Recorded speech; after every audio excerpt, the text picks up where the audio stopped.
Do you think the Bears are playing cards with the future of the franchise? This is war tactics, people. First, pick number 10 in the draft. A steal, a shocker, or a multi-million-dollar mistake? If Ryan Poles doesn't get this right, Caleb, Williams' window slams shut before IT even opens. Maximum urgency.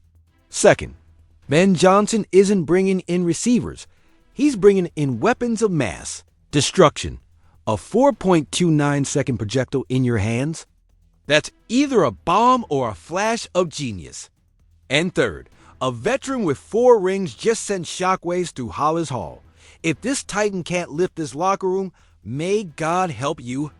Want to see how adrenaline explodes in Chicago? Don't move. Don't even blink. And drop a like before I tell you what nitrogen monoxide one else dares to say. Attention, Chicago Bears fans. The kitchen is on fire, and it's time to decide how to season this draft. The question is simple, but the answer, oh, I'm telling you right now, it's going to make us sweat. After a free agency period where they reinforce the trenches like never before, what do they do with pick number 10? Play it safe or go all in? First, the big debate. Trade or no trade? Listen to this. If the Bears trade that pick, they could stack draft capital like poker chips. More chances, more hungry young talent. But hold up, if they take that route, would they be passing on a franchise player? Because let me remind you, the window to compete closes fast. If they want to win now, they need an impact player. Immediately. Option 1. Offense. Running back in the top 10? Ashton JEANTY from Boise State is a monster. A tractor with legs. But let me ask, is it worth spending a first-round pick on a running back in 2025? This is a passing league, right? Unless he's the next Derrick Henry. But hey, there are tackles on the board to Will Campbell or Armin Membu. With Thuney and Jackson already in the trenches, do they need another Oat? I say yes, because protecting your QB is like building a bunker, and you can never have enough protection. Option 2. Defense. The dark side is calling. Abdul Carter, Penn State, and Mason Graham, Michigan, are straight-up monsters. But will they fall to number 10? I doubt it. Unless the football gods smile. On Chicago? If not, how about James Pierce Jr. or Shemar Stewart? Edge rushers hungry for sacks. Imagine them lined up next to Montez Sweat. The defense would be terrifying again. Wild card. Best player available? Now this is where things get interesting. Ignore positional needs and go for pure talent? Could be a game-changing WR or a lockdown corner. But be careful. If they draft a QB here, is this where I tell you Ryan Poles will be out of a job? Huh. The Brisker factor and the secondary. Don't forget this. Yaquan Brisker is a beast, but his concussions are a ticking time bomb. They need depth at safety. Maybe a day 2 pick? But what if the best available player is a star DB? My verdict. Here's what I'm telling you, Bears family. If Abdul Carter or Mason Graham fall to 10, run to the podium and draft them. If not, make a trade. Stack up picks, attack needs on days 2 and 3. But if they insist on staying put, draft a tackle. Because in the NFL, championships are won in the trenches. Now tell me, what would you do? Trade down for more chances. Or roll the dice on a superstar at 10. Offense, defense, or a curveball? Attention, Bears fans. Is Ben Johnson building a secret weapons arsenal in Chicago? I've got a piece of news that's going to shake up the NFC North. Ben Johnson, the offensive mastermind who turned the Lions into a nightmare for defenses, isn't done revamping the Bears receiver cores. And this, my friends, is where things get juicy. First, the opening move, the signing of Olamide Zaccheaus last week. A direct replacement for Keenan Allen? Of course not. But let me be clear, Johnson isn't looking for clones. He wants versatile pieces. Zaccheaus isn't the king of precise route running, but he's got speed, solid blocking skills, and the ability to adapt to any role. Sound familiar? That's the DNA of a Ben Johnson player. But this is just a warm-up. Now, the main course. Rondale Moore, a former second-round draft pick, is set to meet with the Bears today. A name you didn't expect? Me neither. But let me break it down for you, because this is where Johnson shows. Why he's a visionary. Moore has something Johnson loves: explosive speed and an insane ability to gain yards after the catch, YAC. With a 4.29-second 40-yard dash, this guy's a rocket. Of his 1,201 career receiving yards, 935 came after the catch. Sound familiar? It's the same system that turned Amon-Ra St. Brown and Jameson Williams into nightmares in Detroit, but there's always a but. Moore stands 5'7" and weighs 181 pounds. He's smaller than Tyreek Hill's mom's phone. Will he survive against those giant NFC North cornerbacks? And don't forget his injury history. 12 games missed in his first 2 seasons. When he was finally healthy in 2023, Arizona gave up on him and Atlanta barely used him. High-risk project? Definitely. High reward? Ben Johnson sure thinks so. Here's my theory.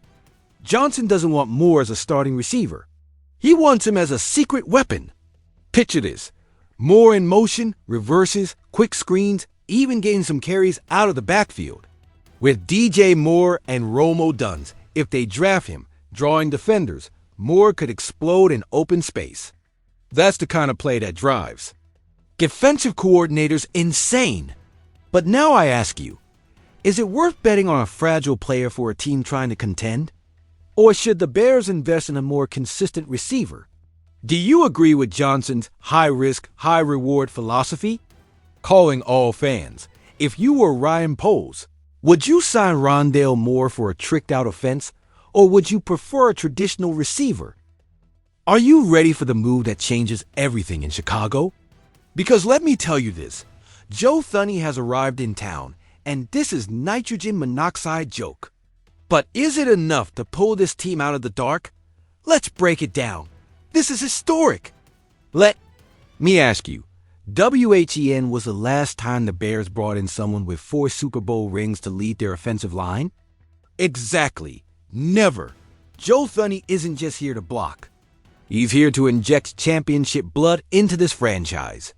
And you know what else? His farewell message to the Chiefs was pure fire. He thanked everyone, from the Hunt family to the kitchen staff. That's class, people.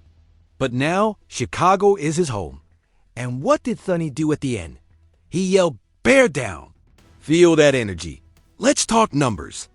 Thuney in 2024, 79.9 PFF grade, top 12. Among guards. And over the last 3 years, 2 Pro Bowls and 3 All-Pro selections. You think it's a coincidence Kansas City won 2 Super Bowls with him? Absolutely not. While the Bears sent Caleb Williams to the slaughterhouse, 68 sacks. The worst in the league. Thuney was protecting Mahomes like a human shield. Now Caleb will have a titan in front of him. Will we finally see the number 1 everyone's been waiting for? You tell me. Warning sign. But hold up, family. Thuney is 32 years old. Is he still in his prime? His numbers say yes, but time shows nitrogen monoxide mercy. Ben Johnson is putting him at left guard. Can he keep Williams upright and revive the running game? Because Chicago averaged only 102 rushing yards per game in 2024. Pathetic. Yet, Thuney helped Montgomery and Gibbs shine. Will he do the same for D'Andre Swift? I believe he can. The championship factor. Here's Thuney's real value. He knows how to win. 4 rings. How many players in this locker room have even smelled a Super Bowl? Not a single one. Thuney is going to be the mentor that teaches these young guys how it's done. Imagine Williams learning from a guy who blocked for Brady and Mahomes. Isn't that worth more than a fat contract? The burning question. Bears. Family. Is this enough to be contenders? Because let me tell you, without a solid offensive line, Caleb is still going to be a punching bag. Thuney is a massive step forward. But what about the rest? Ryan Poles' crew needs to keep moving. We need more protection and more weapons for Williams. And now my verdict. Joe Thuney is the most important Bears signing in decades. Not just for his talent, but for his mindset. But hear me out. If this line doesn't improve further, this is just another Band-Aid. The time for excuses is over. Are you ready to back Thuney and demand more from this team? Drop your thoughts. Do you think Thuney will take the Bears to the playoffs this year? Or will we keep seeing Williams run for his life? What exactly are the Chicago Bears doing this offseason? First, the big question. Trade back to gain more draft capital or go all in on a future star at number 10? Offense? Defense? Or a surprise strategy no one sees coming? The front office has crucial decisions to make, but you, the fans, what would you do in their shoes? And let's not forget the Rondale Moore dilemma. Is it worth betting on a player with injury concerns for a team trying to rise as a contender? Should the Bears go for a more reliable receiver, or do you think Johnson's high-risk, high-reward mindset could be a game changer? I want to hear your opinions in the comments. We wrap up with the bombshell of the week, Joe Thuney's arrival.